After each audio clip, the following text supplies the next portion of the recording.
Hi everyone, welcome to Senior Golf Source. My name is Brett Francisco, and today I'm going to share with you some very important information about leg work. It's very important that we understand good concepts from the foundation moving up, and we're going to relate a couple of factors that contribute to common mistakes and flaws for loss of power. A lot of our power is actually going to stem right from the ground. It's going to start from our feet and work its way up.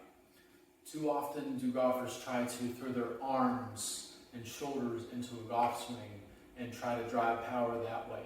Well, you might find a shot or two that works out for you, but over the course of the round, you're most likely going to find fatigue and some discomfort in a lot of cases. So let's talk about leg work, and we're going to start directly with the feet. So I'll move back in frame so that you guys and gals can see. Width of stance is going to play a big role, and actually the orientation of where our feet are pointed will directly affect our maneuverability, both back and downswing. So if you are trying to increase your range of motion, it's recommended that we look at the position of our feet. So if I'm looking directly at the viewer here, both feet are 12 o'clock straight forward. If I want to try to increase my range of motion, I am simply going to turn both feet slightly outward. Now that's going to allow me to get a little bit of extra range in my backswing and a little bit of extra range in my follow through. So if you find yourself to maybe have a tight back, your range of motion isn't what it used to be, this is a nice way to help increase range of motion. So let's test that out together really quick. Feel free to comment while we go. So feet directly forward, let's go ahead and just take a club and place it right onto our shoulder line.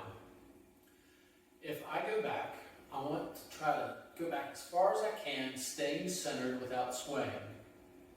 And you'll notice this is about the apex of my range of motion, which is about center of my stance. Some of you can get there, some of you can't. Now, let's simply try turning out our trail foot to the right. So if we're looking at a clock straight down, this would be 1 o'clock. So now I'm going to test my motion, my range of motion. So you'll notice I got past that point of center quite easily. I didn't really have to do much. So if you're struggling with getting a full backswing, this is a recommended motion. The only caveat to this, if I'm turning my trailing foot out, it could pose issues in weight transfer coming back, but if we're simply looking to increase the width of the arc of our golf swing, this is a great, simple way to start. And it's going to be the same way for the forward leg. So again, let's go right back to that 12 o'clock straight on position. If I take my backswing about center and I go forward, I feel like I've made a pretty decent move, but I feel a little bit of tension on my left glute and I feel a little bit of tension on the outer part of my left knee. I'm simply going to do the same that I did to my right leg here.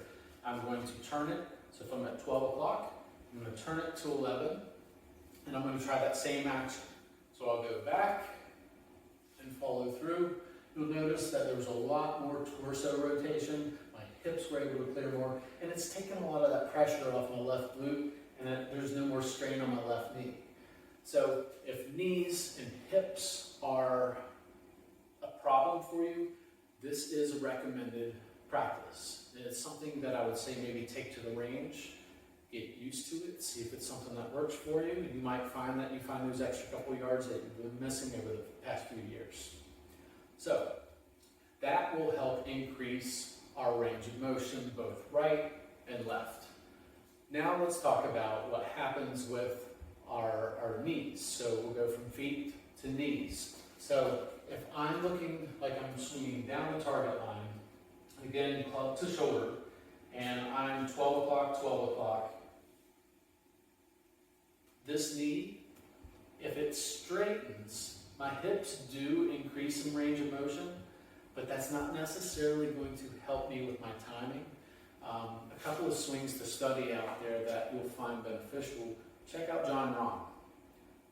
one thing that you'll notice with him is he'll get to address and he'll get to the top of his backswing and he maintains that flexion in his leg. What's that for? It's to help create ground forces, create power.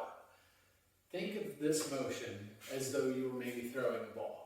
If I were, say, out in center field and I caught the ball and I need to get it back to maybe the cutoff man or home plate, when I wind up to throw the ball, I'm certainly not straightening my trail leg to help build power.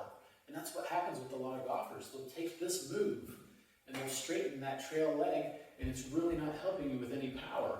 So if you were to think about it, what move do they make? They flex their knee. It helps create that ground force so you create resistance and you get power that way. So that's a really great analogy to help understand why we don't need to have such a wide hip turn in the backswing. It creates a lot of timing issues, and it most certainly takes away ground forces, negating power. So now that we know that, we're going to go from address to the top of my backswing. You notice that that trail leg is nice and has that angle at the knee. And when I go forward, now we can look at the forward leg. That forward leg is basically a pivot point for my body to rotate on. If my forward leg were to stay flexed and coming down impact, I'm stuck. There is no more room for me to move forward unless it's my arms and hands. And we don't want that for power and consistency. That's going to take it all away. So we'll go to the top, we'll load up on that right leg. There's flexion in the right knee. Now my objective is to get this forward leg to straighten out. So the feeling is this knee is coming back, and you should feel like the weight is shifting towards the outward portion of your left heel. And if you do that, look how it allows my torso to rotate through. If that knee stays flexed, look at how limited I am here. I can really feel it in my glute when I do that. So load up, unload. And this is a really nice thing to do in front of the mirror because you can see it in real time while it's happening. So feel free to hit the like and subscribe button, and please post your comments below. And again, please visit us at seniorgolfsource.com for great new products and for more lesson reviews. Thanks again.